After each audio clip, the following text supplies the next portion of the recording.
Yes. Bon, aujourd'hui, je vais vous présenter mon expérience en fait, depuis que j'ai quasiment 10 ans que j'essaie de pirater des jeux vidéo. Bon, certains j'ai réussi, certains j'ai pas réussi. Puis aujourd'hui, ben, en fond, ça va parler de mon expérience par rapport à ça. Bon, d'un, qui je suis pour vous parler de ça. Qui je suis? Ben, je suis un penetration tester chez GoSecure. Ça fait maintenant 3 ans, incluant cette année, que je design des challenges pour le Hackfest. Bon, ben, ce qui est découlé de cette présentation, c'est que ben, j'aime ça des jeux vidéo, puis j'aime ça ben, regarder les limites, puis ce que les développeurs peuvent avoir oublié là-dedans. J'ai créé 3 VM sur VulnHub. Pour ceux qui ne savent pas c'est quoi VulnHub, c'est un site web. C'est un site web que tu peux downloader des machines virtuelles pour pratiquer tes skills de pirating, mais localement. Comme ça, tu es sûr de ne pas avoir d'enjeu avec la justice ou quelque chose, parce que tu héberges toi-même des machines virtuelles. Ben, je joue beaucoup à Path of Exile en mode hardcore, ce qui veut dire que si mon personnage meurt, il faut vraiment que je recommence. Je suis un fan de Linux. La présentation va être sur un Windows présentement parce que je veux faire des démos de jeux vidéo, puis ben, Linux c'est pas encore rendu là. Par contre, Steam fait beaucoup d'efforts pour pousser ça, puis c'est super intéressant là-dessus. Ben, comment j'ai eu ce t-shirt-là, c'est que je suis un Snack Red Teamer. Dans le fond, c'est un peu le même principe que Bug Bounty, mais je me spécialise plus dans les host et moins web.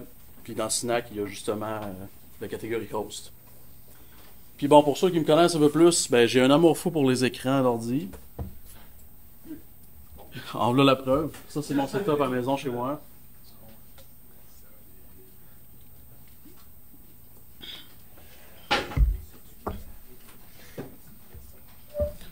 Bon, les statistiques intéressantes, là, pendant ma carrière, en tout cas, j'ai joué pendant, ben, y a-tu des gens qui savent pas c'est quoi World of Warcraft? Quand même bien. Bon, ça va bien. J'ai joué pendant 3 ans à ça sans avoir à dépenser de l'argent. C'est quand même intéressant parce que j'ai eu 2 accounts, puis normalement c'est un forfait qui est mensuel incluant les expansions. Ce qui veut dire, c'est que je vendais de l'argent du jeu, du gold fictif pour du vrai argent. Fait que j'ai comme pas eu besoin de payer à ce jeu-là. Je me suis pas fait beaucoup d'argent, mais c'est quand même intéressant comme. Bon, justement, je suis probablement la seule personne, en tout cas que je connais, qui avait besoin de 2 accounts en même temps. La raison étant qu'il y avait une account que je faisais des raids, que je tuais des boss, puis vu que des fois c'est des équipes de 40, ben des fois les mondes vont aux toilettes, des fois le monde sont pas là, ben j'aimais pas ça de pas pouvoir contrôler l'économie pendant le temps que je pouvais jouer. Fait que ce que j'ai fait, je me suis créé une deuxième account. Puis là, ben j'ai commencé à être addicted à avoir plusieurs écrans parce que tu peux faire d'autres choses en même temps. C'est comme ça que ça a commencé. Ben, je faisais de l'argent justement avec des bots, puis dans ce cas-là, Diablo 2, pendant le temps que j'allais en secondaire 1. Ce que je faisais, c'est que j'allais à l'école, je revenais le soir, ben, je récoltais ce que mon bot avait droppé comme item, puis je listais ça sur eBay. Dans le temps, tu pouvais vendre des objets virtuels sur eBay.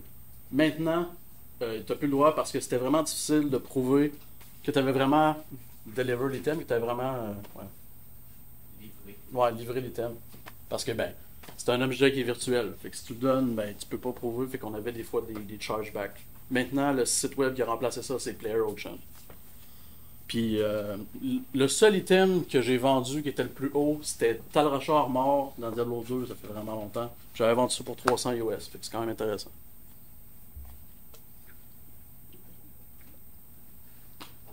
Bon, pourquoi j'ai commencé à pirater des jeux vidéo? Ben, la plupart du temps, c'est seulement contre les termes de service du jeu. Fait qu'au pire des cas, tu vas te faire bannir ton compte, c'est tout. Par contre, je suis pas un avocat, fait que je peux pas vous donner de conseils judiciaires, de loi, en tout cas. Puis j'aime beaucoup l'économie, comme on a vu dans World of Warcraft, un jeu vidéo te permet d'émuler l'économie en temps réel, comme réel, mais sans bien les conséquences de la vraie vie. Perdre de l'argent.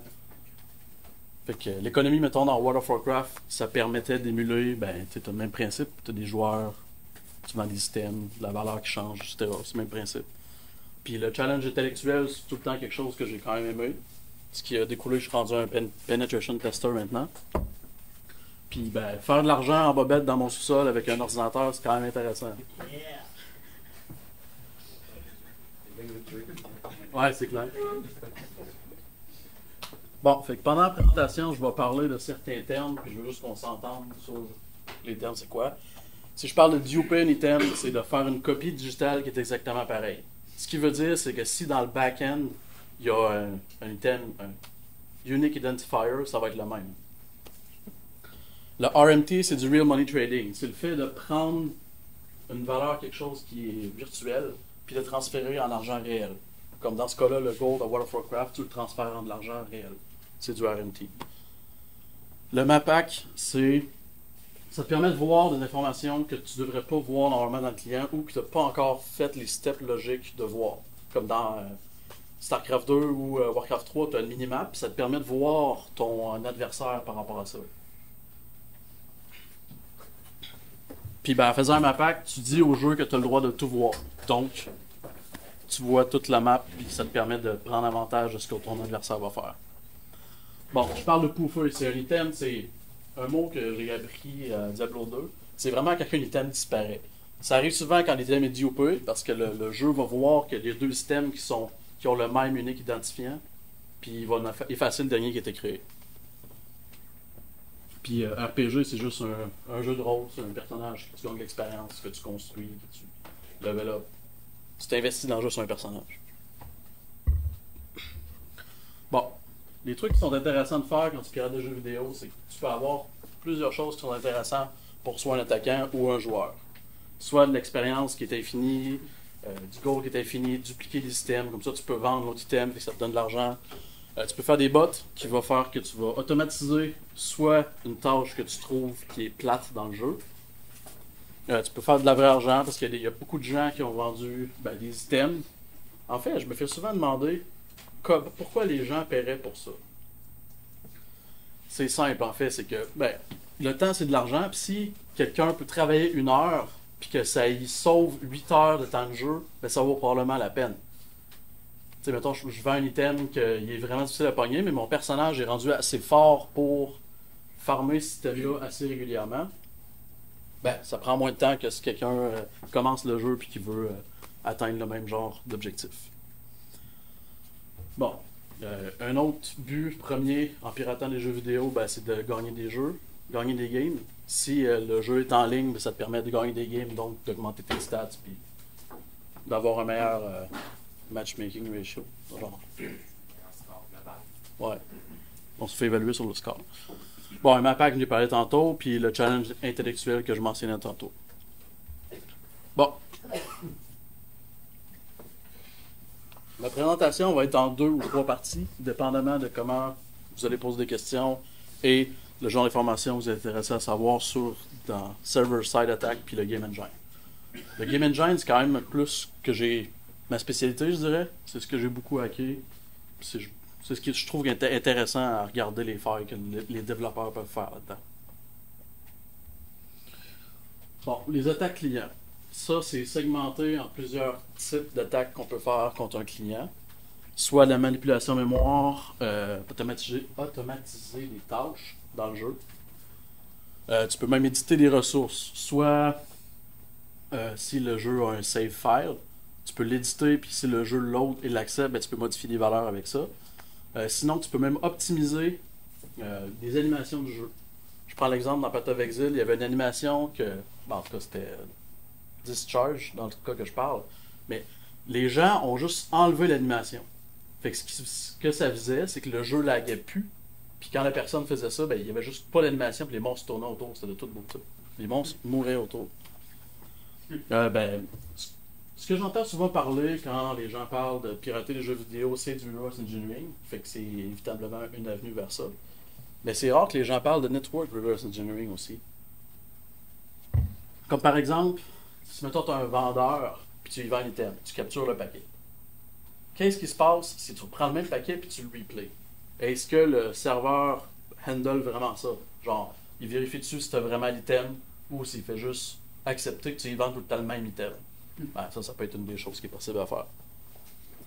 DLL Injection, c'est une façon différente d'avoir de l'information du client, comme on voit tantôt la manipulation mémoire.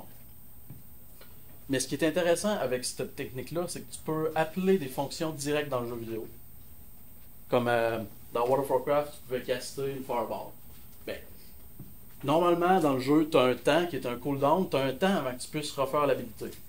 Ben, si tu calls la fonction du jeu, peut-être que tu skips la fonction qui te dit d'attendre. Fait que tu pourrais, dans ce cas-là, caster les fireballs à l'infini. Puis des hacks de caméra. Si tu te permets de contrôler la caméra du jeu, il y a beaucoup de jeux qui sont balancés que tu puisses voir seulement ça du jeu. Mais si tu peux zoomer out, voir plus globalement, ben, ça te donne plus de temps de réaction, ça te donne plus d'avantages parce que tu vois les monstres plus loin, etc. Puis en passant, si des gens ont des questions durant la présentation, n'hésitez pas, j'aime mieux que ça soit dans les médias plutôt qu'un monologue, franchement, c'est plus intéressant et interactif.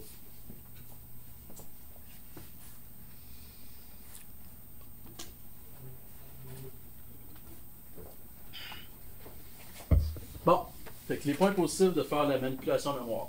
Ben, ça te permet de contrôler toutes les variables du client, ce qui veut dire si tu as une valeur en mémoire qui est ton argent, ben, s'il n'y a pas de serveur pour valider cette valeur-là, ben, on la contrôle. Tu peux créer un trainer. Un trainer, c'est... Tu te fais, si tu veux, une carte de tous les emplacements mémoire sont où. Exemple, mettons dans Diablo 2, tu avais ton level comme étant une valeur. Mais si tu maps ça à cette place-là en mémoire, ton expérience, tes skill points, ton argent. Le fait de créer une map de ça que tu peux tout modifier, ça s'appelle un trainer. Puis ça te permet d'accéder de l'information que des fois tu pourrais pas voir. Parce que le jeu, soit dans un FPS ou quelque chose, le player est déjà en mémoire alors que le jeu ne te l'affiche pas. Fait que tu peux voir des informations que tu n'aurais pas nécessairement accès immédiatement. Bon, les points contre de ça, c'est que manipulation de mémoire, c'est relativement facilement détectable. Si tu as un anti-cheat ou n'importe quoi, tu vas te faire voir avec ça. Puis, il y a beaucoup de jeux multiplayer sur lesquels ça ne marchera pas parce que c'est une attaque que tu contrôles ta mémoire. Fait que si le serveur ne fait pas confiance à ta mémoire et vérifie ce qu'il devrait faire, ben, tes hacks ne fonctionneront pas. Puis l'outil qui est intéressant, ben, le logo que vous voyez là, c'est Cheat Engine. C'est le premier outil que j'ai appris à utiliser pour pirater des jeux vidéo. Puis présentement, je suis plus en train d'apprendre Game Guardian, qui sert à justement plus hacker de la mémoire d'Android, d'un émulateur ou je sais pas s'il y a iOS. Bon, méthode de prévention, comme je mentionnais tantôt, ben, tu peux faire un anti-cheat. N'importe quel système d'anti-cheat risque de voir ça, c'est la base en piratage de jeux vidéo. Si ton binaire a une protection de debugging, ben, là c'est plus dur à bypasser. Mais bien évidemment, la meilleure solution contre ça, c'est de storer l'information côté serveur, parce que j'ai pas le contrôle dessus. Puis une façon qui est relativement facilement bypassable, mais qui fonctionnerait, c'est juste de détecter s'il y a un process qui run. Parce qu'il y a des compagnies qui font ça.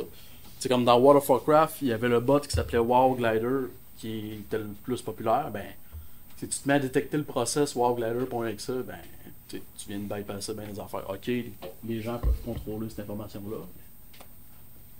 C'est tout le temps un jeu de chat et de la souris, là, c'est en sécurité, c'est tout le temps ça. Puis les hacks. Ah oui? Tu fais juste parler de Game Guardian, je pense que tu fais juste lancer un processus avec un nom aléatoire.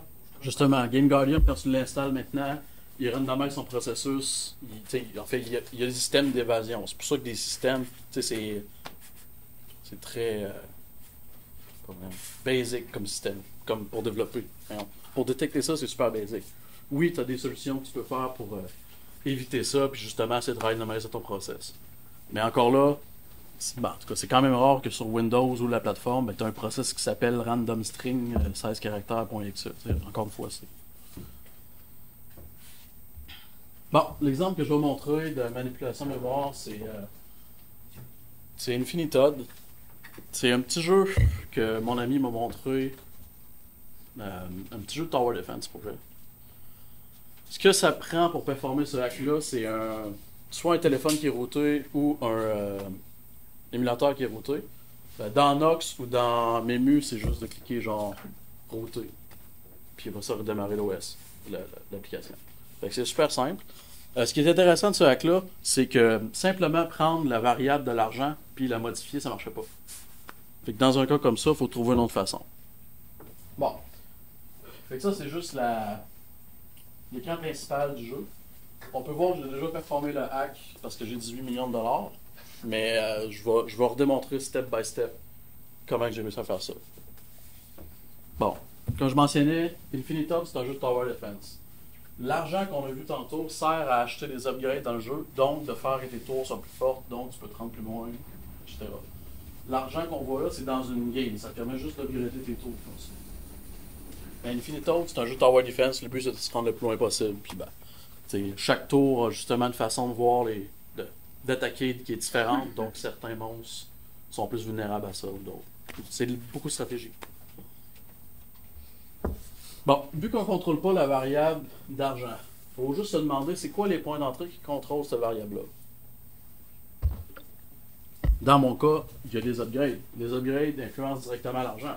Parce que si j'ai 1550$ puis j'achète l'upgrade à 1550$, je devrais avoir 0. Donc, elle influence.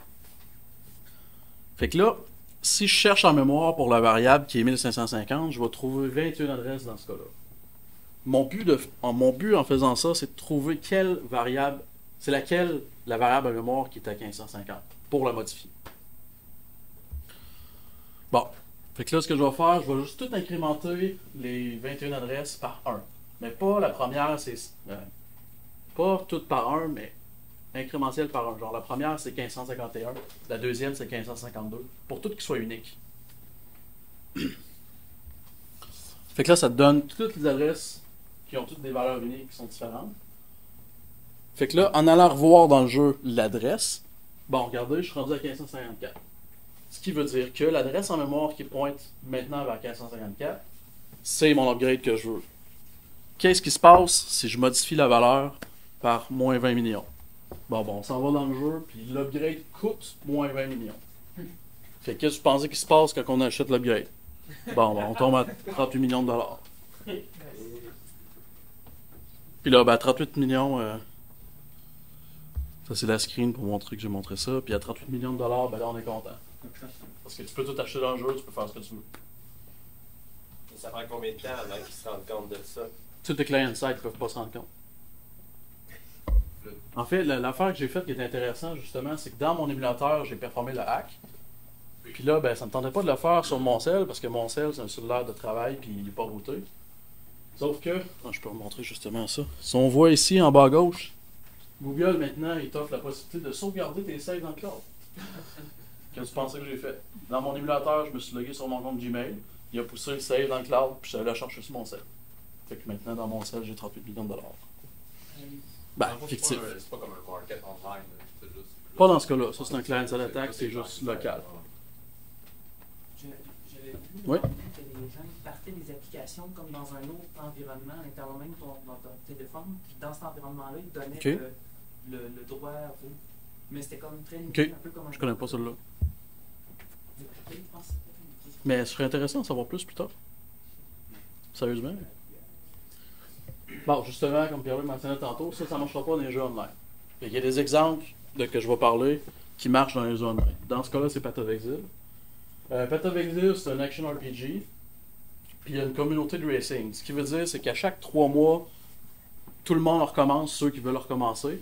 Puis le but, c'est pas vraiment un but, mais plus vite tu te rends vers la fin, ou plus vite tu levels, plus vite tu peux tuer des monstres plus forts, donc dropper des meilleurs items, donc avoir un avantage in-game, avoir plus de currency. Bon. Avec la manipulation mémoire, on peut voir des informations que normalement le client ne devrait pas, en tout cas, te démontre pas. Dans le cas que je vais montrer, c'est que tu peux voir les ennemis sont où avant même de les voir, puis tu peux unlocker toute la map. Parce que dans Path of Exile, les maps sont aléatoires, puis on perd souvent beaucoup de temps à essayer de trouver la sortie et où, parce que c'est plus long souvent de trouver ça que de tuer les monstres, puis se rendre à ce place-là.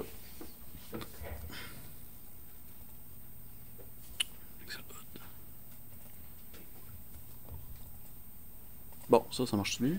Cool. Bon, je sais pas si tu peux voir en haut à droite, mais ça c'est la minimap. On va voir qu'il y a une tache rouge. Ça, c'est justement, c'est une manipulation mémoire qui regarde les monstres en haut et qui te l'affiche dans la minimap. Puis justement, normalement la minimap, tu devrais pas la voir, t'en vois seulement une partie, seulement la partie de découverte. Mais dans ce cas-là, on voit toute la map, toutes les portes sont hauts, tous les monstres sont hauts. Oui? Je suis revenu avec Ah, puis arrête de voir un petit peu. Parce qu'on fait qu'on va mal en arrière, pas de problème. Deuxième. Ouais, c'est bon, c'est parfait. C'est bon. Yeah! Good, smart. My duty is done. Tu peux quitter. Ah, je pensais à dire, je peux prendre une pizza. Brightness. Fait que c'est ça, super intéressant parce que ben, ça te donne un avantage considérable sur tous les autres joueurs qui n'ont pas ça. Encore une fois, c'est détectable. Mais quand ça a sorti, il y a beaucoup de monde qui se sont fait banner pas longtemps après. Ça va bien, merci.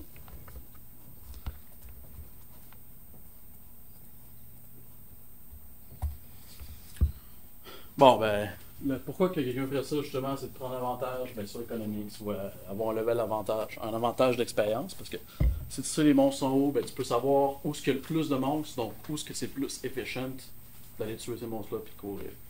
Puis dans le fond, comment ils détectaient pour que le monde voit le pack, mettons? Ben, je sais pas exactement comment eux le faisaient, mais une des façons de faire, ben, dans Warcraft 3, une des façons de faire, c'est que si t'avais pas de pixels qui étaient considérés comme que tu vois pas, c'est pas normal. Parce que beaucoup ce que les map packs font, ils font juste overwriter tous les pixels que je vois pas par donne-moi le droit de le voir.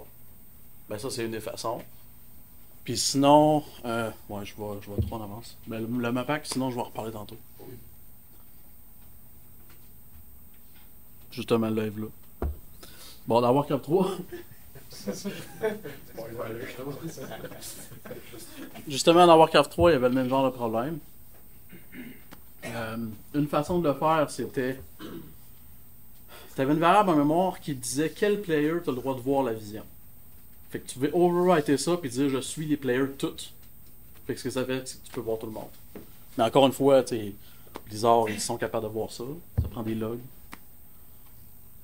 Mais c'est ça. Warcraft 3, dans le fond, c'est un jeu de RTS. Tu construis une base, tu construis des unités.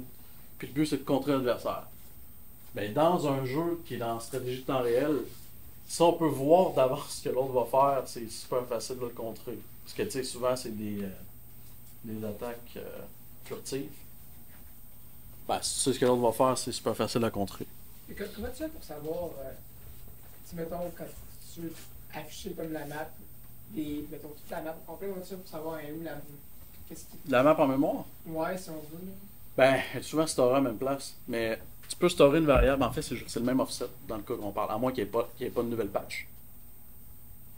Mais ça se trouve en mémoire parce que bon, si tu regardes, il y a un monstre en mémoire que tu as le droit de voir, tu regardes les valeurs qui changent. Genre, parce que dans le jeu, tu contrôles qui tu vois pas. Fait que tu te mets sur le bord d'un monstre, tu le cherches, je devrais le voir. Donne-moi toutes les valeurs qui sont à on, enlève toutes les valeurs qui sont à off, tu fais ça jusqu'à temps qu'il ne reste plus beaucoup. Puis comme ça, tu peux changer de valeur-là. Si tu changes de valeur-là, puis qu'il dit j'ai le droit de le voir, puis que tu ne devrais pas le voir dans le jeu, ben tu overrides cette valeur-là partout. Ça marche pas tout le temps maintenant, là, mais. Bon, puis l'exemple que je vais montrer, c'est justement un map qu'il y avait dans Dota. Je sais pas si vous connaissez, sûrement. En tout cas, s'il y a des gens qui jouent à Dota 2, Dota 1 à partir de là, c'est une map custom dans Warcraft 3.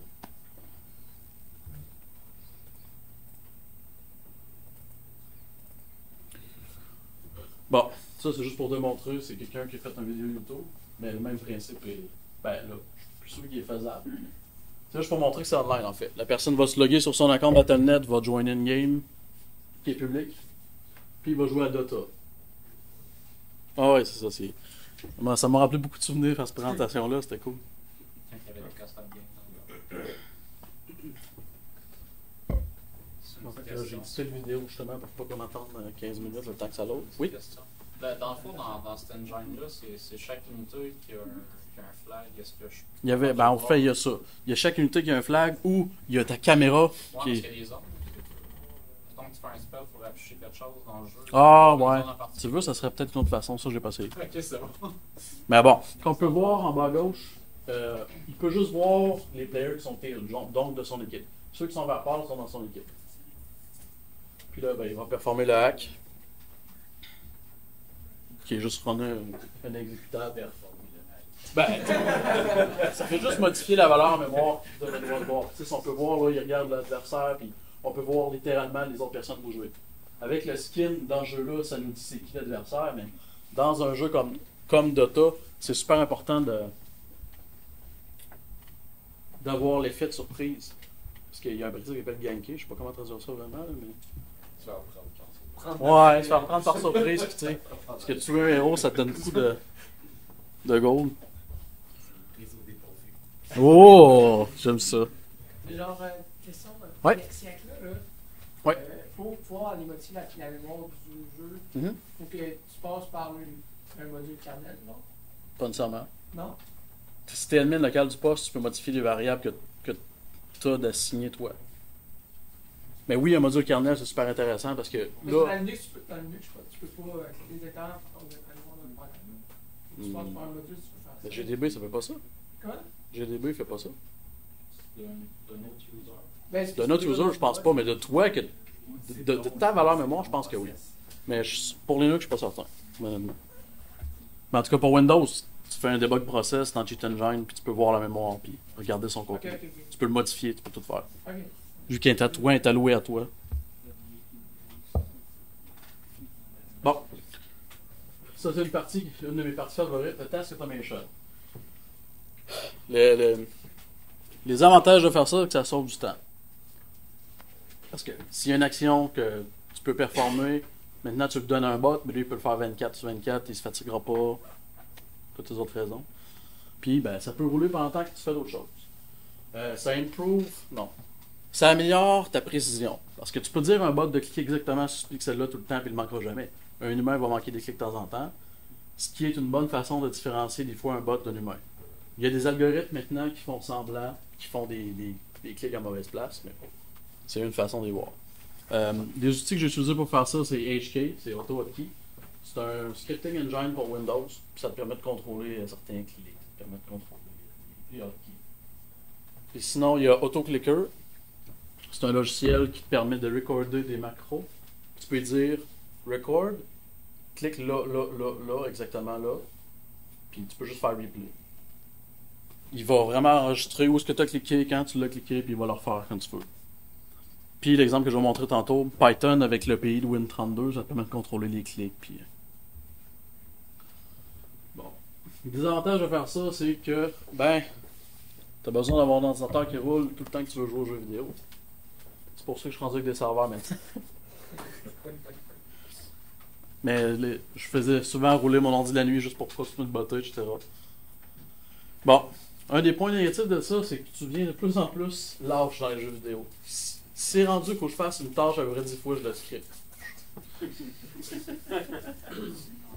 Puis dépendamment des bots, ben il y en a qui prennent le contrôle de ta souris si c'est ce que tu veux. Fait que c'est dans ce cas-là que j'ai appris, c'était Virtual PC dans le temps. Ça te permet de faire une machine virtuelle dans Windows.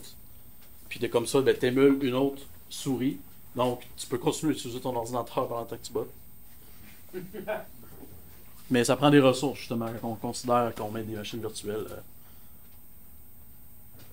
Bon, ben l'anti-cheat risque de voir ça aussi. Puis le behavior analysis, qui est intéressant. Parce que, tu sais, si quelqu'un clique tout le temps au même endroit pendant 24 heures d'affilée, c'est peut-être louche. Bon, Ouais, premier exemple. On Oui. a des pixels tout simplement. S'ils voient que. Ouais, c'est ça. Ton œil, c'est impossible qu'il arrive au même endroit. Exactement. C'est pour ça qu'il y a maintenant des algorithmes qui font plus comme un humain. Un peu croche. Puis ça, le premier exemple que je me suis fait, c'est vraiment basic. C'est un script que j'ai fait pour Minecraft. Je pourrais montrer le code.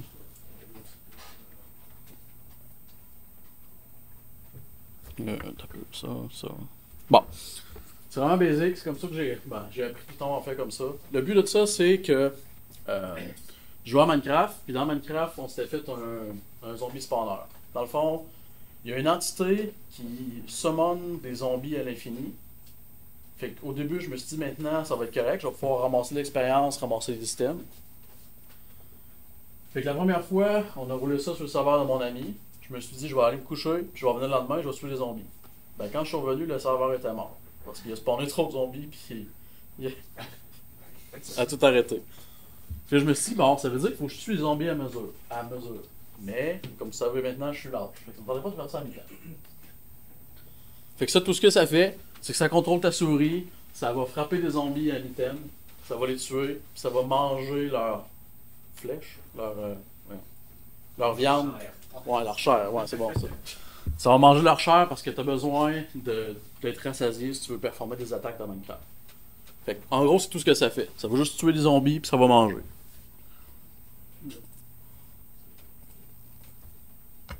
Code d'exemple, une vidéo. Je te montre une vidéo de ça.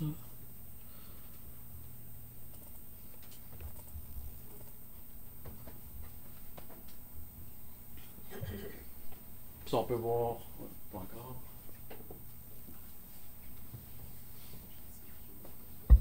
Bon, c'est ça. Ce qu'il fait, c'est que là, il y a plein de. Je sais pas si vous voyez, mais il y a plein de genres de zombies. Parce que je veux pas qu'ils m'attaquent en même temps. Fait que là, ben, je fais juste frapper avec mes poings, puis ça me donne de l'expérience, ça me donne de la chair. Puis là, ben.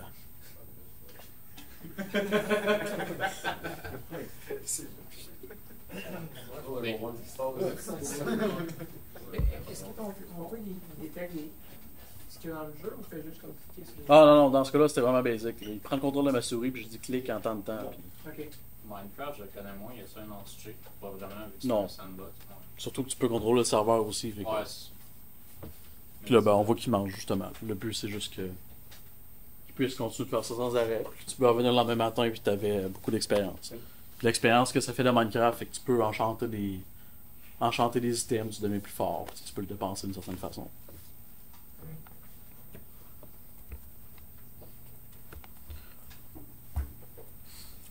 Bon, ça, c'est un de mes projets que j'ai fait, je pense, de 2 ans. Même pas, moins que ça. 1 an et demi à peu près.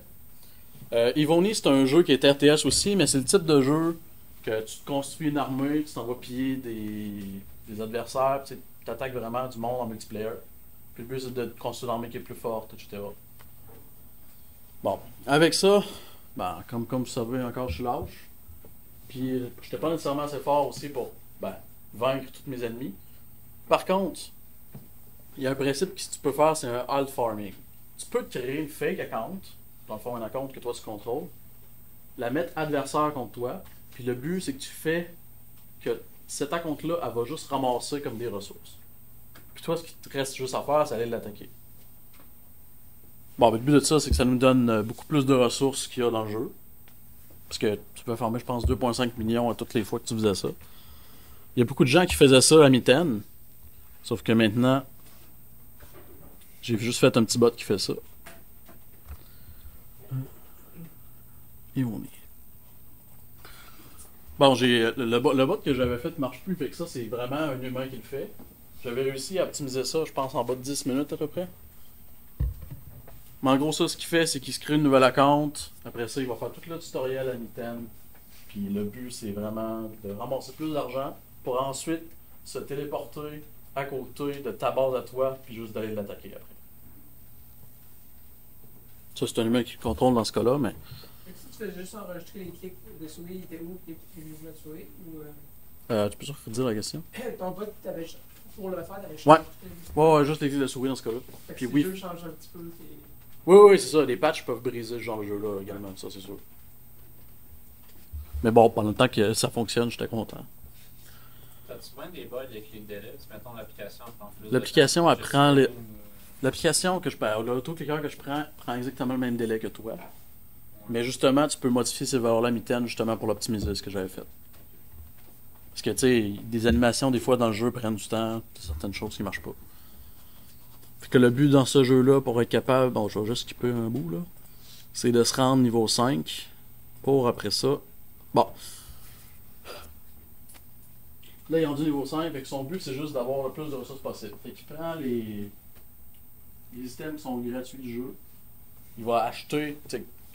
Quand tu es un nouveau joueur, il te donne des gems. Dans ce cas-là, c'est 600, mais ça, normalement, c'est de l'argent qu'il faudrait que tu payes. Puis quand tu es un nouveau joueur, tu l'as gratis. Le but de ce account-là, c'est juste d'avoir le plus de ressources possible.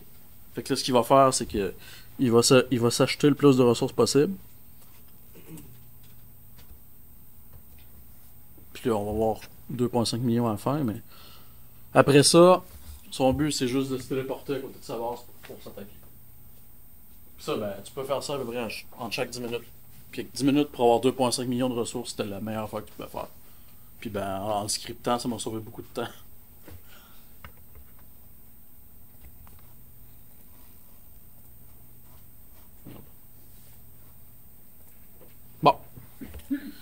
Il y a le même principe un peu dans Brave Exvius.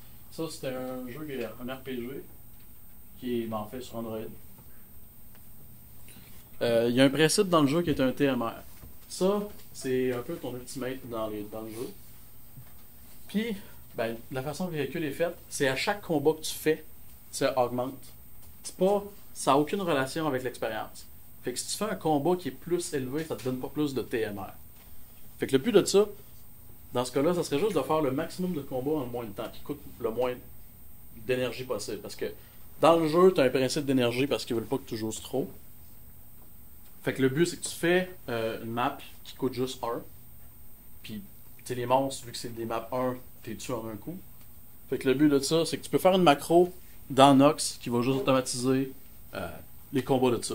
Fait que le but, c'est que tu farmes les TMR. Puis les TMR, c'est vraiment, vraiment puissant. Ça te donne les meilleurs weapons du jeu, ça te donne les meilleurs systèmes. Tu peux faire beaucoup de choses.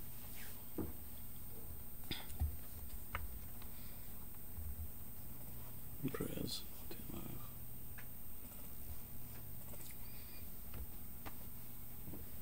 Dans le fond, dans Nox, c'est juste un macro. Dans Nox, tu as l'option de mettre une macro, tu peux l'importer, puis lui va cliquer. Puis...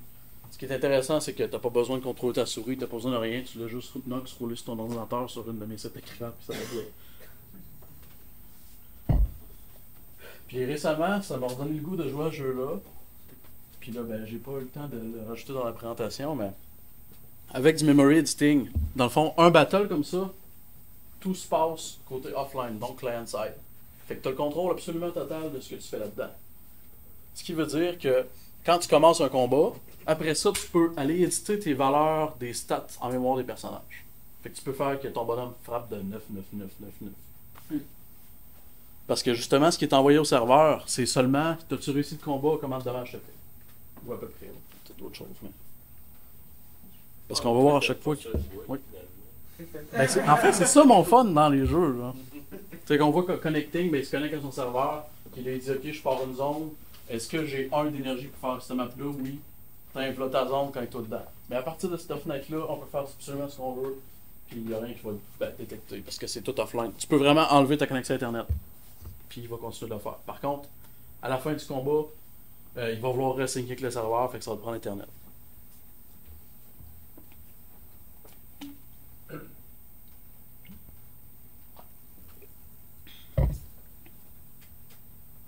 Pourrais-tu abuser de ça pour jamais mourir? Oui. Ben oui, parce que tu mets des stats, donc tu te mets. Si tu meurs, tu cancelles, tu vas de la guerre. Ben ça, je sais pas si tu meurs, si tu peux faire de quoi, peut-être.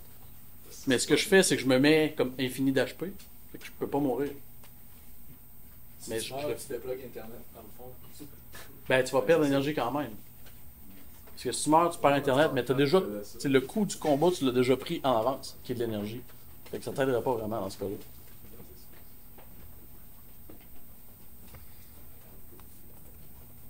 Mais Steam, me semble que un bout, il y a peut-être certains autres jeux, mais il me semble qu'à coup que tu hack ou whatever, tu fais le bannir tout de suite. Ben Steam, il y a un bon anti-cheat, mais ça c'est pas Steam, c'est Nox. Ben en fait, c'est juste un jeu sur Android dans ce cas-là. Mais oui, Steam, il y a un bon cheat engine, en fait. Un bon anti-cheat, excusez. Il y en a un bon. C'est dur à utiliser? Ben, en fait, si j'ai un jeu, puis j'ai le choix de le prendre avec Steam ou sans Steam, je vais le prendre sans Steam, puis je vais le hacker. Un des exemples de ça, c'est le Clicker Heroes 2, ce que je vais montrer plus tard. Mais tu sais, le jeu est disponible sur Steam, ou tu peux prendre le client. Ben, si tu veux le pirater, t'es mieux de prendre le client. Ouais. Mais Steam sont rendus plus forts à détecter ceux qui trichent, puis... Ben, c'est sûr, je veux dire, leur business model, c'est un peu ça. Mais pour vrai, le anti-cheat de League of Legends est super bon aussi. Bon, le Heavy Task Automation. Ce qui différencie ça de juste le Task Automation, c'est le niveau d'effort qu'on met dedans. Sérieusement. Parce que ça sauve du temps, mais ça sauve du temps à un niveau qui n'est pas croyable. Parce qu'on peut faire un bot qui va littéralement jouer au complet le jeu à notre place. Puis ben, les bénéfices, c'est le même principe. Sauf que les outils pour le faire, il n'y a rien qui existe sur le marché, c'est tout en custom. Puis si vous voulez apprendre un langage qui va vous aider là-dedans, c'est C++. Parce que tu es low level et tu peux vraiment interagir avec le jeu. Bon, le point négatif, c'est que ça prend vraiment du temps à construire ça. Puis À toutes les fois qu'il y a une patch, ben, ça peut briser ton bot au complet. Puis il faut que tu sois un bon programmeur avec ça. Dépendamment du jeu que tu veux botter, si tu veux faire comme par exemple un gros jeu comme World of Warcraft, ça me surprendrait vraiment que tu fasses ça tout seul. Ça prend vraiment une équipe. Par contre, les équipes qui prennent le temps de faire ça, ils peuvent vendre le bot, ils peuvent. Parce que des accounts, ça se vend aussi. Tu peux vendre un bonhomme qui est top niveau. Tout ce qu'il y a, tu peux mettre du temps pour obtenir une valeur à un certain moment donné. Fait qu'il y a moyen de se faire quand même beaucoup d'argent avec ça aussi. Puis bon, si tu veux un bot qui remplace un humain, ça te prend certaines fonctionnalités. Mais pour vous donner des exemples de bots qui a Diablo 2 ou toutes les action RPG, ben, ça paraît con, mais faut que ton bot voit les monstres puis il faut qu'il sache comment les tuer. Parce que s'il fait pas ça, ça va être difficile. Bon, potion taking, dans ce cas-là, c'est que que tu choses hardcore ou pas, si ton bot il meurt, tu perds du temps. Fait que, est-ce que tu peux contrôler ton bot pour qu'il prenne des potions à ta place? Oui. Maintenant, comment tu fais pour savoir quand il y a besoin de prendre des potions? Ben, tu peux faire du OCR sur ta vie, ou tu peux regarder en mémoire ta vie, c'est combien. Puis il y a certains bots qui supportent le chicken. C'est le principe de si tu arrives en bas de 20% d'HP, quitte le jeu. Je veux pas mourir. Genre. Ou soit fais certaines actions qui sont. Tu sais, dans le jeu, tu peux faire des magies qui peuvent te remonter ta vie plus rapidement que d'autres. Ça en est. Sinon, dans un cas comme Diablo 2 ou Path of Exile, ben, si ton bot il sait pas comment vider ton inventaire, tu botteras pas longtemps. Parce que tu vas remplir ton inventaire dépendamment de ce que tu prends, mais très rapidement. Tu peux mettre des fonctionnalités de vendeur à ton bot. Parce que tu peux vendre tes items que tu trouves aux vendeurs. Il y a des items qui valent la peine d'être vendus à des vendeurs, puis des items qui valent la peine d'être vendus à des players. Comment tu fais la différence dans ça? Ben, ça te prend une grosse database. Puis il y a des bots justement que pour pas se faire détecter, comme je mentionnais tantôt, si ça fait 24 heures que tu joues, c'est peut-être pas normal. Mais il y a des bots qui vont automatiquement soit changer de ses liquides, ou soit fermer le jeu, le recommencer à chaque 8 heures. Genre, tu peux faire semblant de dormir. C'est fou au niveau que tu peux aller là.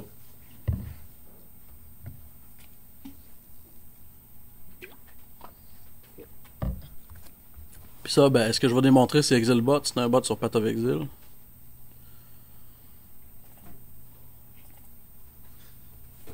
Bon, Path of Exile ne ressemble pas vraiment de ça. Le but du bot, c'est de prendre le moins de ressources possible pour avoir le plus de bots possible qui jouent. Fait que si tu es capable de prendre tout ce qui est le processus GPU, tout ce qui est ombre, tout ce que tu peux mettre le moins d'exigences possible, tu veux le faire. Comme là, il y a même, je pense que c'est Fraps, qui limite le nombre d'FPS pour pas qu'ils prennent trop d'énergie. Comme ça te permet de runner plus de bots par machine. Souvent, le maximum, c'est entre 2 ou 3. C'est pour ça que maintenant, il y a des jeux qui te permettent pas, du moins à moins que tu hack, de rouler plus que 2 instances. Comme Path of Exile, tu peux pas en rouler plus que 2. Puis ça, tout ce que vous voyez là, c'est un bot qui va le faire, qui joue. Je sais pas si on l'avait vu, mais il a pris une potion tantôt. C'est sa vie remonte. Bon, lui, il vient de prendre une potion. Parce qu'il a perdu assez de vie, ça a trigger quelque chose dans le bot et tu prends une potion. Maintenant, dans ce cas-là, vu que les instances sont aléatoires, ça prend quelque chose qui te dit faut que tu ailles là, tu peux aller là, mais faut que tu le détectes. C'est super, c'est une méchante job à faire. Hein. Puis dans ce cas-là, faut que tu détectes les monstres, mais encore plus. Faut que tu détectes quels items sont tombés, faut que tu détectes c'est quoi le nom de l'item. Puis il faut que tu checkes dans ta database si pour toi ça vaut la peine de ramasser. Ça, c'est ça ou c'est. Il y a plusieurs façons de le faire. Comme là, en mémoire, tu peux voir les items. L'OCR, c'est la façon que je connais qui a le moins de chances de se faire détecter. Mais c'est moins reliable aussi, les items. Okay. Parce que c'est un item qui s'appelle Scroll of Wisdom, ça vaut peut-être pas la peine de le prendre, mais c'est comme le map, ça vaudrait peut-être la peine, dépendamment du bot. Mais oui, Data Injection, c'est une façon qui est le best d'avoir les items, mais c'est plus facilement détectable. En mémoire, tu peux avoir les items aussi, mais OCR, c'est la façon que je connais qui va faire que tu vas te faire moins détecter. Et pour les monstres, c'est plus en mémoire. Non, les monstres, c'est souvent en mémoire, mais comme Silk Road, bon, en tout cas, je sais pas si c'est des gens qui ont joué, mais tu avais un piton qui était tab, ça auto-targetait le prochain monstre. Le monstre était plus proche de toi, à un certain range. Fait qu'il y avait beaucoup de monstres qui faisaient, c'est juste tab, tire une flèche. Genre, tuer. Après ça, tab, tire une flèche. Fait que, dépendamment du jeu, il faut que tu t'adaptes clairement. Mais tu sais, si tu veux faire un bot comme ça, t'as pas le choix de trouver une façon de faire ça. Parce qu'un bot qui tue pas de monstres dans un jeu comme ça sert à rien. Bon, mon exemple favori, Diablo 2. Parce que ça, j'ai vraiment botté longtemps. Bon, je vais vous faire remarquer, ça c'est un exemple d'un bot que j'utilisais dans le temps. Ce qui est intéressant, dans ce cas-là, c'est qu'il contrôle la souris. Vous allez voir une bonne différence avec l'autre bot que je vais monter plus tard. Il contrôle la souris puis il va le faire tous les boss du jeu. La raison que les bots ont commencé à faire ça, c'est que Blizzard a commencé à regarder aussi comment de temps une instance a fait. Parce que si tu rentres une instance, tu le boss, tu quittes, des humains font ça, oui, mais ils font ça pendant moins longtemps que des bots.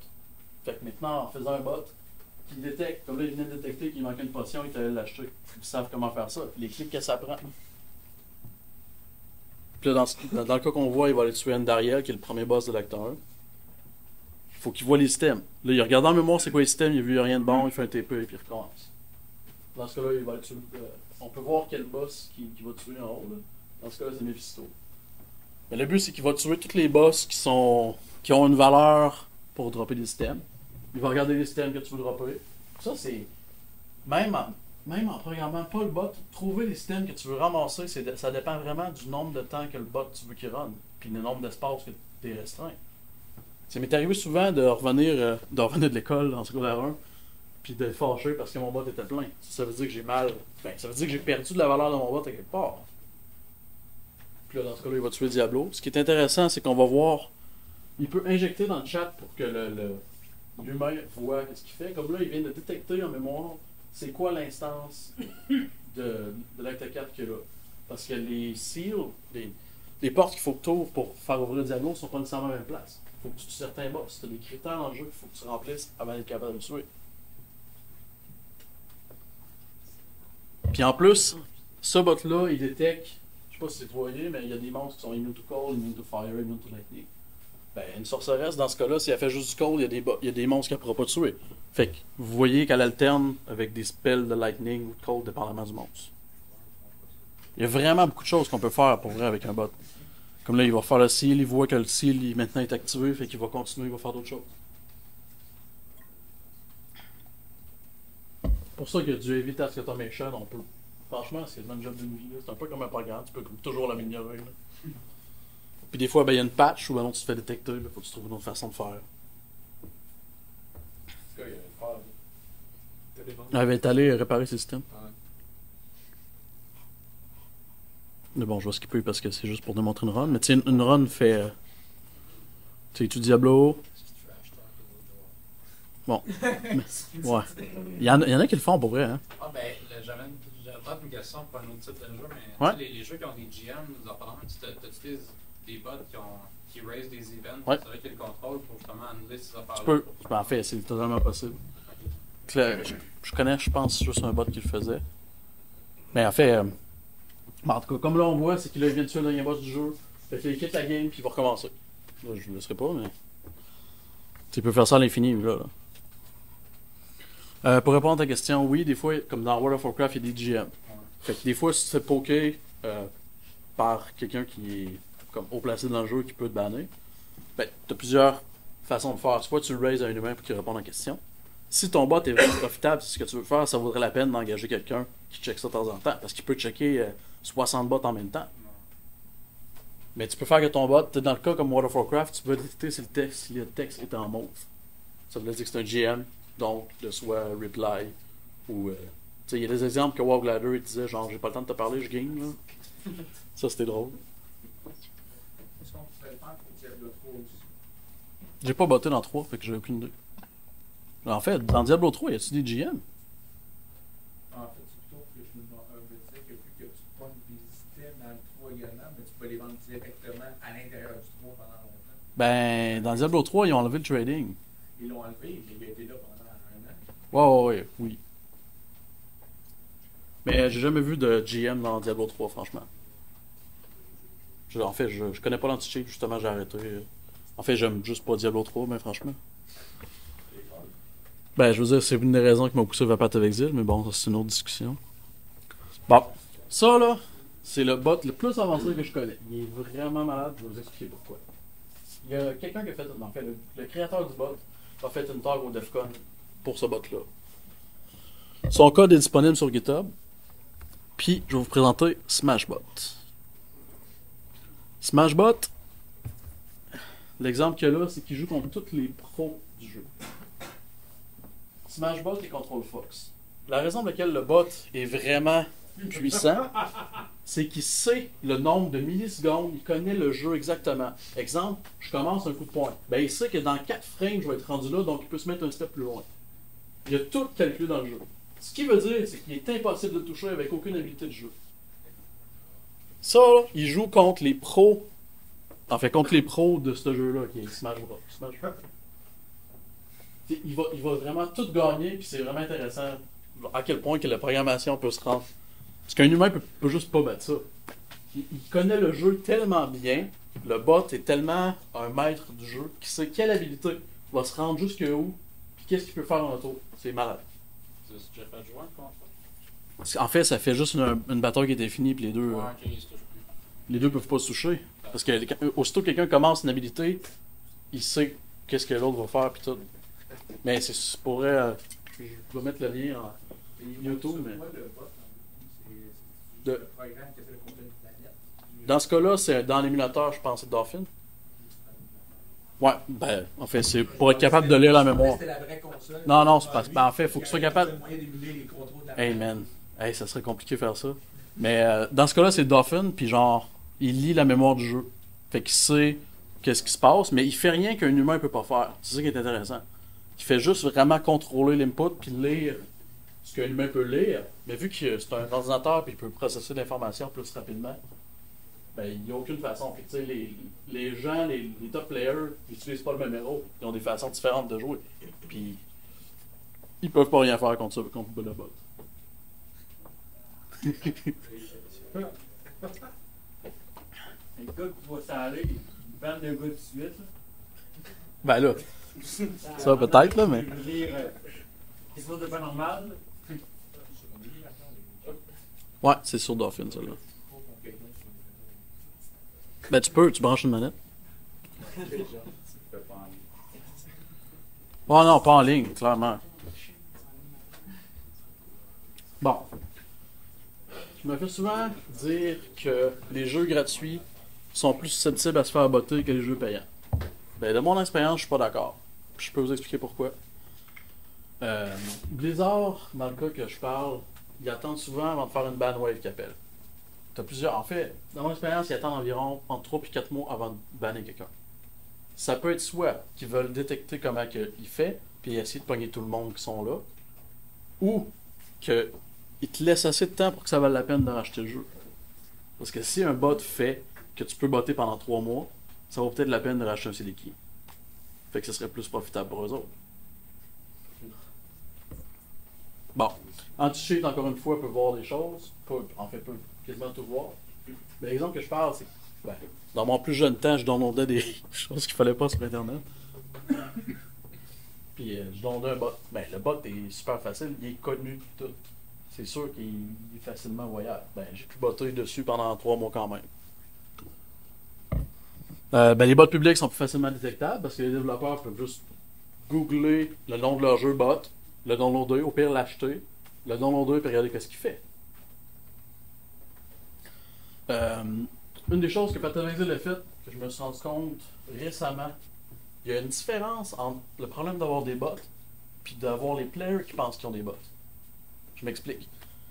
Si les bots sont séparés puis personne ne les voit, ben les humains qui jouent le jeu, les players, ne sauront pas qu'il y a des bots, donc ça a l'air de moins affecter le jeu. Dans Patavexil, tout le monde crée des instances pour aller tuer les monstres, sauf Intown. Fait que les seules fois que tu pourrais voir qu'il y a des bots, ce serait Intown. Fait que ça veut dire que s'il y a un bot qui fait juste créer des zones tout le temps, mais tu ne le verras pas. Ok, tu vas avoir l'effet sur l'économie, mais ça paraît moins pire dans les players. Puis bon, ben la meilleure façon de détecter des bots, c'est un peu comme en sécurité, là, ça te prend des humains.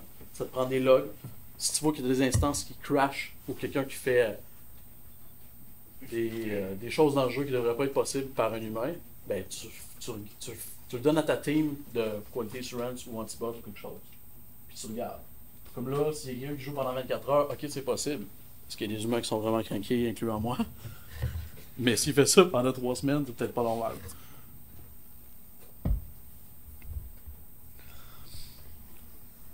Bon, là je vais parler de ressources editing. Ce qui veut dire, dans le cas que je vais montrer, c'est un save. Tous les jeux qui créent des saves locales, ça te donne le contrôle du save. Dans ce cas-là, c'est combiné avec du reverse engineering, mais si tu sais comment que le save file est créé, tu sais comment le modifier. Puis tu sais comment modifier le jeu par après ça. Comme je mentionnais tantôt, ben, tu peux faire du game optimization avec ça.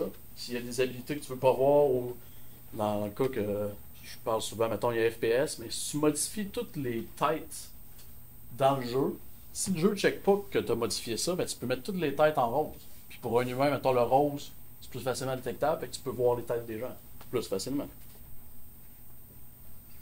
Puis la plupart du temps, tout ce que tu as besoin, c'est un éditeur de texte pour éditer les save files.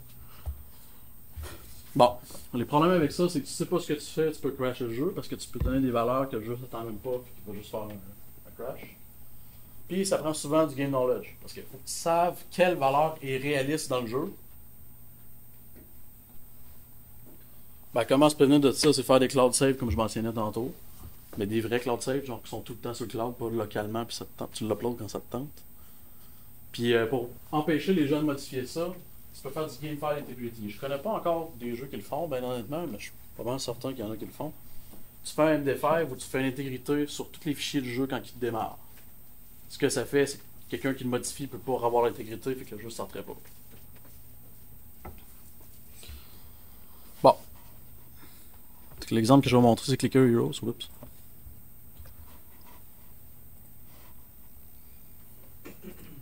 Ah, c'est clair, ça va me prendre Internet. Merde. Sorry. Hein? Je voulais faire mes propres démos. Ouais, je pense que ça vient de ça. Ouais, si tu veux pas, mais je retrouve mon sel.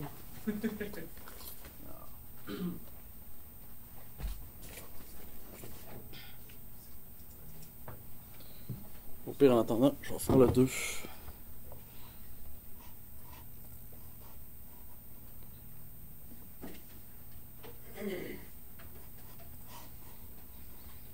Ouais, je vais faire le 2 en attendant.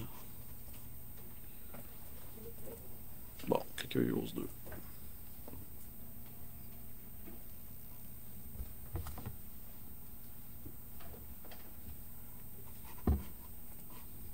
Bon, ça c'est le 2. C'est quelque chose que je vais vous montrer plus tard, mais il y a le même problème de save editing. Mais je passerai pas par ce vecteur-là.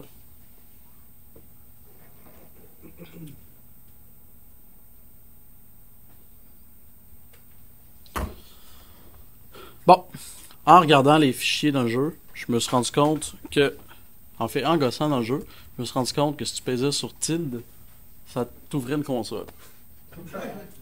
Bon, fait que des consoles, j'aime ça. Qu'est-ce qu'on fait en regardant une console? On tape Help. Puis, il y a une fonction qui m'interpelle, Unlock console. Fait que j'ai regardé dans le binaire du jeu, puis il y avait un beau petit mot de passe dans le codé, qui est le nom de la compagnie 4321.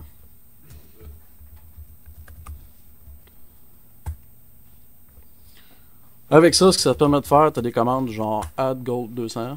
Fait que là, ben, je suis rendu à gold. Tu peux faire add expérience 5000. Oups. C'est une ancienne compagnie d'éditeurs. Non, c'est ça.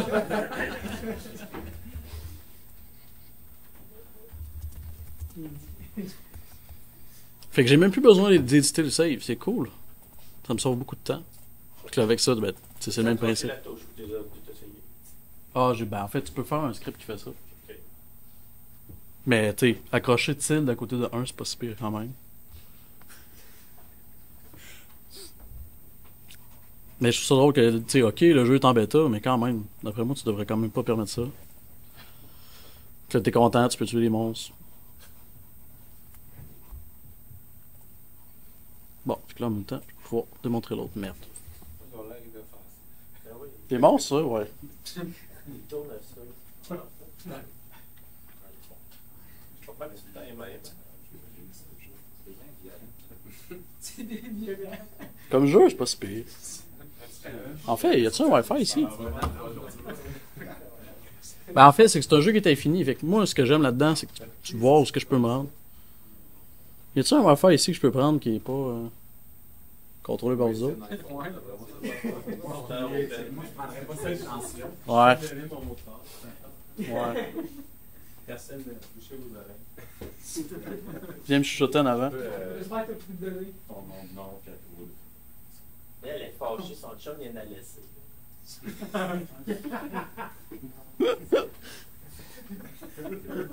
Ok, je pensais pas que ça serait aussi drôle. Bon. Si tu vois Pixel 4812, je peux te donner mon autre passe. Je vais aller le taper. Bon, en fait, c'est que je l'ai aussi, mais faut que je fasse ça vite.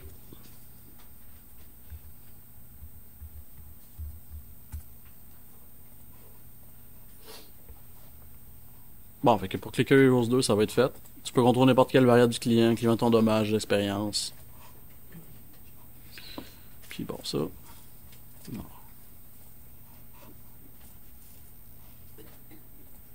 Ouais.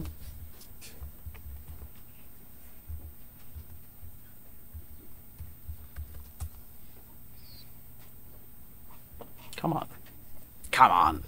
Bon. Ça va marcher, ça.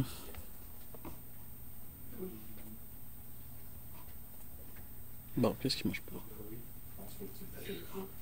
Bon, pire, je vais juste skipper. Si ça fonctionne pas, moi, je vais juste skipper ça. Mais, en tout cas. Hein? Pixel 4812, je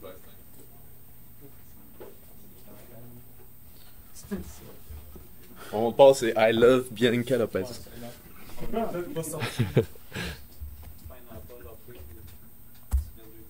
Mais pourquoi que le mien marche pas? Marche-tu, hein? Oui. Ouais, ok. Check Oh. point, rip. Oh shit! Leak. Leak. Merci. Bon, ce que je vais démontrer, c'est Clicker Heroes 1. sponsor by Ghost.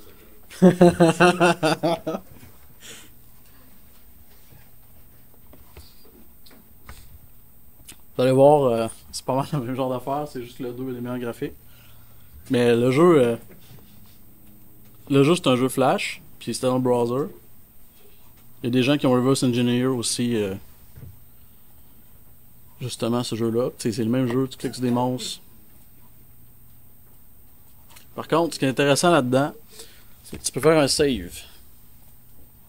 Bon, le save, ce que ça fait, c'est que ça met ton game copy dans ton clipboard. Ce qui veut dire... Ouais, mais en fait, je peux vous montrer là.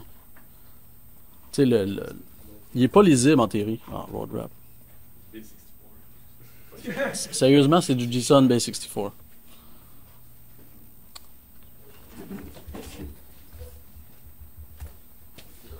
Bon, pour vrai, c'est le même genre de principe. Sauf qu'il y a des gens qui ont fait un site web en ligne pour justement décoder ça. Ils sont mis de ces files. Ce que tu vois vraiment toutes les valeurs qu'il y a. C'est un genre de JSON Base 64 avec une.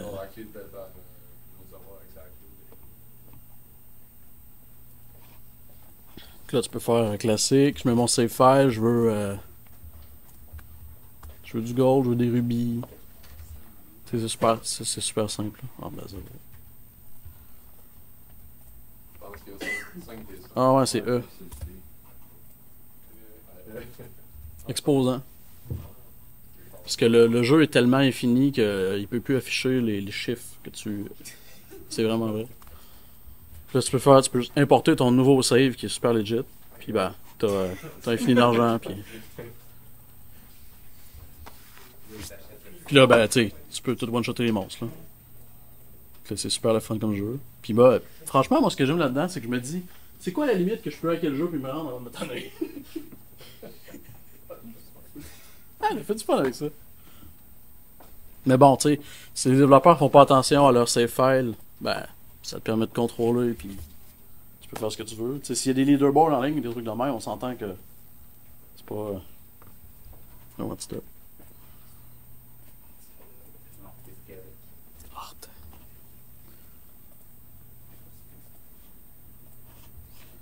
bon, tu dois tuer ça d'abord. Hey! Ton amour pour Windows 56. Ouais. Ah, peut-être ça va être Pour montrer les hacks de jeux vidéo, j'avais pas le choix. Oui, excuse. Ben, c'est vrai. Sinon, je serais sur Arch. Bon. Mon deuxième exemple, ben, dans Path of Exile, que je mentionnais, il y a quelqu'un qui a fait un outil qui te permet de hacker le config file, ce qui te permet de moins render de choses dans le jeu. De mettre les shadows à off, de mettre tous les graphiques au minimum que tu peux. Le but de ça, c'est de rouler un bot qui prend le moins de ressources possible. Puis tu peux contrôler toutes les habilités avec ça. Tu peux faire que tu as moins d'animation, tu peux changer d'animation. Je me suis rajouté déjà J'ai jamais essayé. en renderer plus. Ben, je verrais pas le gain. Je pense pas. Bon, mon troisième exemple, c'est avec StarCraft 2.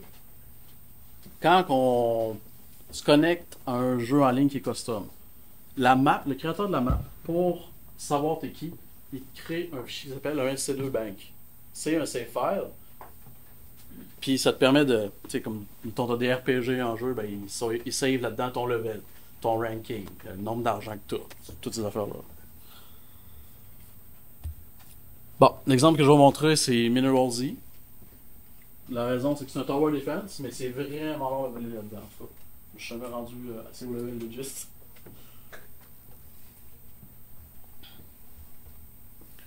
Bon, dans le jeu, quand tu commences, on peut voir maintenant que je suis level 0. Puis, ben, le jeu sur tower defense, les games de ça peuvent prendre 3 puis 4 heures. Ça peut être vraiment long. C'est pour ça que je me suis tanné puis j'ai pas voulu faire le leveler legit.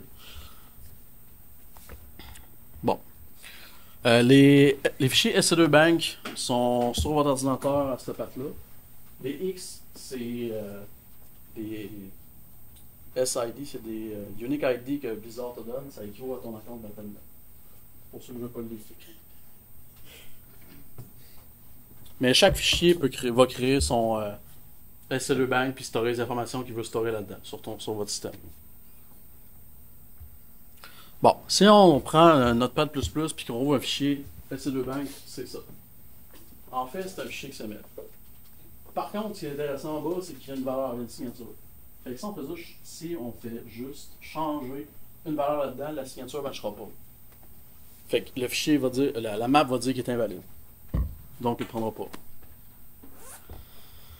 Par contre, vu que ça fait longtemps que le jeu est sorti, il y a déjà un outil qui existe qui est StarBank qui te permet de recalculer la signature. Tu peux juste ouvrir avec ça, changer ta valeur, mettre les valeurs que tu veux, puis dans le cas que je parle, le jeu, le maximum d'expérience, c'est ce montant-là. Tu peux faire Resign External Bank. Ce que ça fait, ça recalcule la signature vu que l'algorithme a déjà été reverse engineered. Puis là, ben, quand on se reconnecte, t'es level 99, t'es capé. Tu peux faire ce que tu veux dans le jeu. La clé de directement quelque part dans le jeu. En fait, c'est que non. Ben, en fait, je pense que c'est mon next slide. S'il n'y aurait pas ce tool-là, comment on pourrait faire? Ben, la façon originale de faire, c'est qu'un créateur qui fait sa map a le contrôle sur le SC2 Bank. Puis, justement, comment chiffrer ça? C'est dans le créateur de map. Fait que, sans cet outil-là, ce que tu peux faire, tu peux créer une map que tu dis l'autre, ce bank-là, tu le forces, puis tu la réécris à une autre place. Mais le créateur de map, c'est sûr qu'il faut qu'il sache comment calculer cette checksum-là pour que ce soit valide. Fait que si tu reprends la banque et tu le mets à l'ancienne place, tu peux le faire comme ça.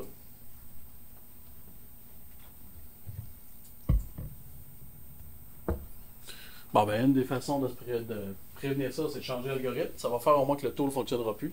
Mais comme je mentionnais, ben, tu peux le faire quand même à cause que tu as le contrôle de la map que tu crées. Ouais. Ça dépend des triggers de la map. Là. Le SC2 Bank, vas-tu le lire après dans ma... Le SC2 Bank, en fait, c'est juste un fichier que la map a. Okay, tu peux le faire. Ouais, ben c'est dans le fichier que j'ai montré tantôt. Mais il y a des maps qui s'en servent pas. Puis encore mieux, il y a des maps qui implémentent leur encryption custom. Fait que dans ce cas-là, si j'ai pas la map originale, je peux pas le décrypter. Ça, c'est une des façons. Mais bien évidemment, un server-side storage aurait réglé ce problème-là. T'sais, si tous tes saves seraient vraiment sur ton account, que c'est sûr que les auraient capables de faire, ça réglerait ces problèmes-là. Bon, l'exemple que j'ai montré tantôt, sur le Curie Heroes 2, tu peux avoir une console d'administration, puis c'est le nom de la compagnie qui a 321, ça te permet de contrôler ce que tu veux.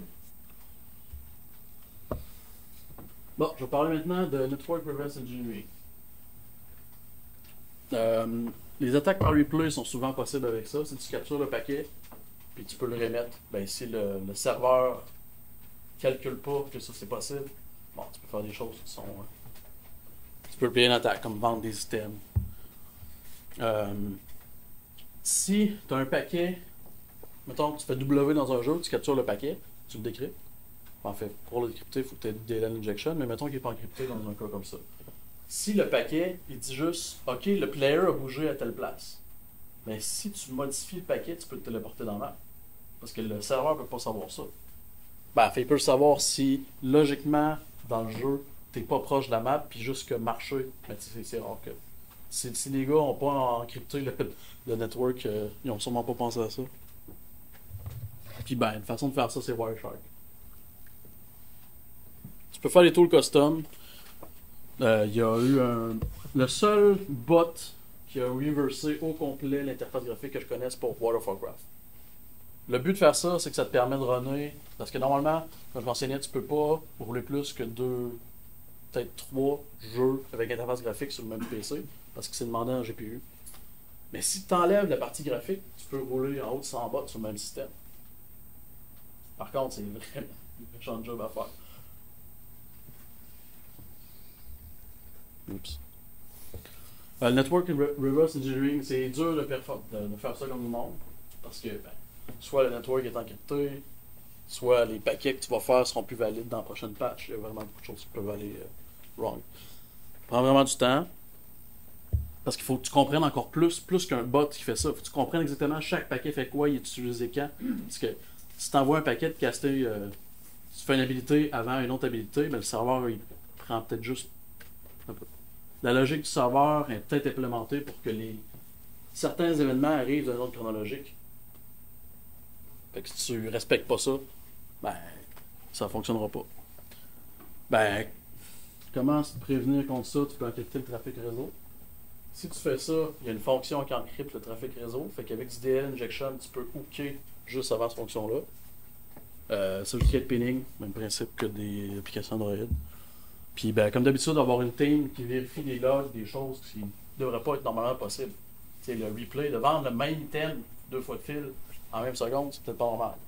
Ou l'exemple, mettons, que je peux donner dans Path of Exile, tu prends un item, tu le prends dans ta main. Tu un action RPG, tu peux souvent prendre des items dans ta souris. Mais si tu le prends et tu le remets dans ton inventaire, c'est normal. Mais si tu fais ça 1000 fois par seconde, le serveur peut perdre la notion de où est l'item et le mettre à 2 places. Fait que ce que tu peux faire avec ça, ben, tu peux limiter le nombre d'actions que tu peux faire en 1 seconde. Mais tu sais, un paquet réseau, c'est super facile à faire. Tu peux en envoyer 1000 en 1 seconde, c'est facile. Oh. Wow, Custom Client, ce que je parlais tantôt.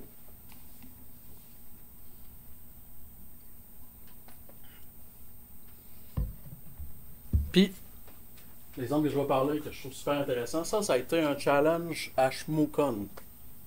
Il y a des gars qui ont fait un CTF, que leur track, c'était un jeu vidéo à péter. Le but, c'était de montrer aux développeurs c'est quoi les erreurs possibles. Puis, si ça vous intéresse, je vous conseille vraiment de regarder ce jeu-là, parce qu'il n'y a juste pas de protection, puis il y a des flags dans le jeu. Mais ça peut vous permettre de tester ça dans un environnement contrôlé, que vous n'avez pas peur que quelqu'un va perdre un compte, de se faire banner ou quelque chose. Mais ça, ce jeu-là, tu peux faire un téléport justement, parce que le paquet réseau, il n'est pas encrypté. Puis tu vois le déplacement où ce qui se fait. Fait que si tu interceptes, tu changes la valeur du paquet, puis tu le forwardes au serveur l'accepte, tu te téléportes dans la map.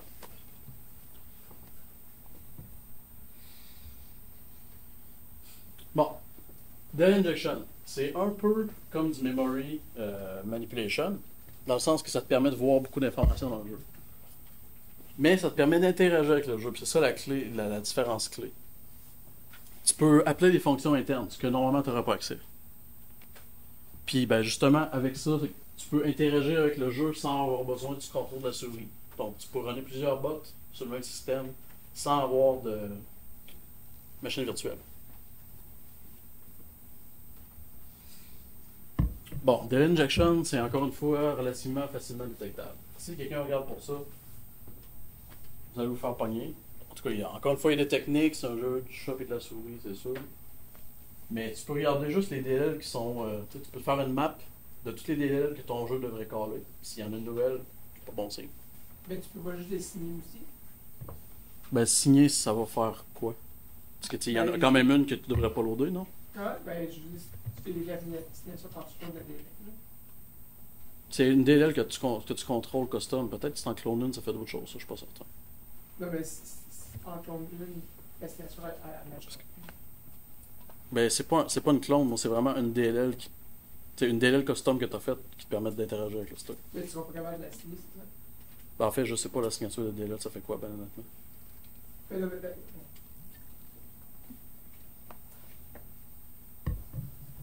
Mais tu vas quand même avoir une entrée de DLL de plus que tu devrais pas avoir. Tu rajoutes une DLL en fait. Ouais. Puis ben, l'exemple. Un de mes exemples, c'est Diablo 2. Bon. On va voir le bot est plus puissant que l'autre. Parce que, en fait, je vais vous dire ce qui se passe. Il cale les fonctions dans le jeu qui dit au personnage de bouger. Mais le client a jamais l'information de ça. Fait qu'il refresh à chaque 3 ou 3 secondes. Fait qu'on dirait pour un humain qui se téléporte. Puis il peut faire des affaires que normalement, ça n'a pas l'air possible. Genre utiliser le téléporte. T'sais, il se téléporte, mais on voit aucune animation parce qu'il n'a jamais dit au client du jeu de se téléporter. Il cale la fonction à l'interne, puis le jeu refresh juste pour ça. Puis là, on peut voir qu'il a vu, il a droppé un item de pin de skin, il l'a ramassé, puis tout. Lui, il a vraiment accès rapidement à cette information-là. Il n'a pas besoin de scanner la mémoire pour trouver où. Il peut voir toutes les fonctions du jeu. Puis là, ben, le bot a des fonctionnalités de stashing, il va recréer une nouvelle game, il va recommencer. Mais un bot avec du delay injection, c'est vraiment puissant.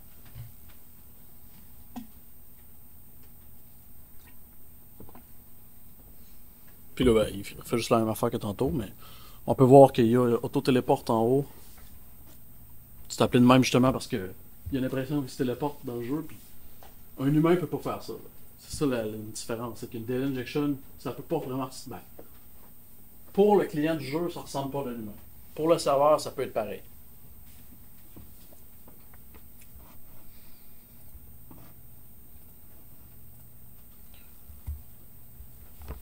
Bon, puis mon dernier hack, ça va être le hack de caméra. Ça permet de voir des informations que, ben, soit que, pas que tu n'as pas accès, mais que tu n'aurais pas encore accès dans l'environnement que tu vois. Puis, ben, si tu vois plus loin avec des monstres, ben, si tu as une attaque qui est un projectile, ben, il se rend plus loin. Donc, tu peux voir le monstre est où avant même que quelqu'un pourrait le voir. Fait que ça te donne un avantage visuel. Puis, il y a un outil pour ça, c'est que tu peux l'unlocker avec Cheat Engine. Ben, c'est relativement, encore une fois, facilement détectable parce que la variable de la caméra normalement est barrée dans beaucoup de jeux. S'il y a quelque chose qui check que a bougé ou qu'il y a quelqu'un qui est plus barré, plus à sa place initiale, c'est pas normal. Bon, ça, c'est dans Path of Exile, c'est la vision qu'on aurait normalement. J'ai pris le même endroit que le hack de la caméra que vous allez voir plus tard, mais c'est pour vous donner une référence. Comme là, on peut voir qu'il peut regarder, qu'il voit un petit peu à droite dans l'eau. On peut voir qu'il voit une certaine palissade à gauche. Bon. Mes caméras. Il y a le contrôle de la caméra au complet. Il peut zoomer out jusqu'à temps que le jeu vous prenne même plus ça. On peut voir qu'on a un avantage significatif. Dans un cas comme ça. Parce qu'on peut voir les monstres sont où avant même que n'importe qui pourrait les voir. Puis on a vraiment le contrôle dessus, on peut zoomer out, zoomer in. Puis dans ce cas-là, quand on fait un zoom hack, c'est mieux d'avoir un ranger parce que ben, c'est des projectiles, donc tu peux voir le monstre c'est où. Mais... On peut voir que ça donne. Voyons. Ouais, c'est ça, je trouve ça fou comment juste une caméra donne un avantage comme ça. Puis le monde, il voit pas ça que ça. Mais comment tu peux voir ça? C'est un humain à côté, tu sais pas que lui voit plus de stock. C'était quoi dans l'application dans Steam, là, le jeu Steam là, que tu vois à travers les murs? Là? Ben, je suis désolé, je sais pas quoi tu fais référence. Ouais, c'est un Warlock. Tu vois à travers les murs, puis tu pouvais te tasser vis-à-vis d'une porte ou de la tasse du coin de la porte. Puis... Mais un autre humain verrait pas ce que l'autre a. Tu peux le voir à cause du behavior. Il aurait pas dû voir que t'es là, puis il t'a tiré pareil. Bon, c'est louche. Tu peux pas voir que lui voit ça. Non, tu peux pas voir que lui voit ça, mais. Puis quand le gars vient juste mettre une patte en avant, puis tu fais tirer tout de suite, je veux dire, ça allume des sonnettes. Là. Mais c'est pas quelque chose qui est. C'est pas une raison d'être banal. Tu sais, ça se peut. T'as aucune preuve, genre. C'est louche, on est d'accord. Puis encore une fois, c'est pour ça que je dis que ça prend une team. Les événements qui sont considérés comme louches dans le jeu, que ça devrait pas arriver, d'avoir des humains qui flaguent ces comptes-là puis qui regardent plus s'ils bottent ou si c'est normal. Parce que, franchement, se faire traiter de hacker, c'est quasiment. C'est l'inverse d'une insulte d'un jeu vidéo. Ça peut être juste que t'es vraiment bon. Mais c'est vrai. Bon, qu'est-ce que ça a pris pour me rendre là? Dans ma vie, j'ai malheureusement acheté 35 c'est l'équipe de Diablo 2 à peu près. Parce que ben, j'ai essayé beaucoup de choses, je me suis fait banner souvent. Ça allait consommer ton point. C'est bon pour l'économie. Ouais, c'est ça. J'avais vraiment aimé le jeu là, fait que j'ai vraiment joué longtemps, mais. Ça te fait un peu d'argent. Oh ouais, oui. En total, tout ça valait la peine, mais tu sais. Arriver ça en soi déjà. Non, pas pour ça. Combien ça, 35 copies, proche de 1000$? Non, moins que ça, tu pouvais avoir, mais tu sais, il y a des CD keys sur des sites louches que tu peux acheter là.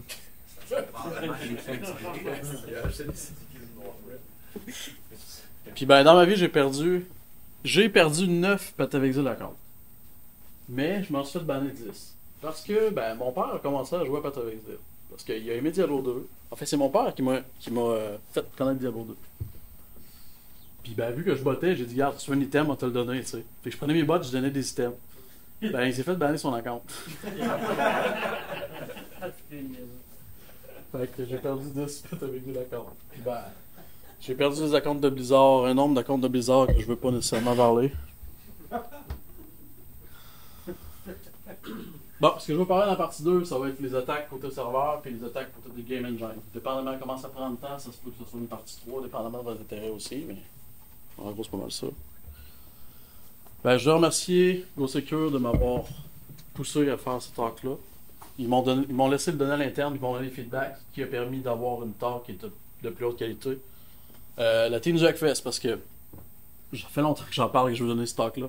Puis, ben honnêtement, je pensais que ça intéressait personne. Parce que je vois vraiment personne qui parle de ces genres de choses-là. Ou c'est vraiment rare. Puis, ben, vous autres pour avoir assisté à ma première présentation.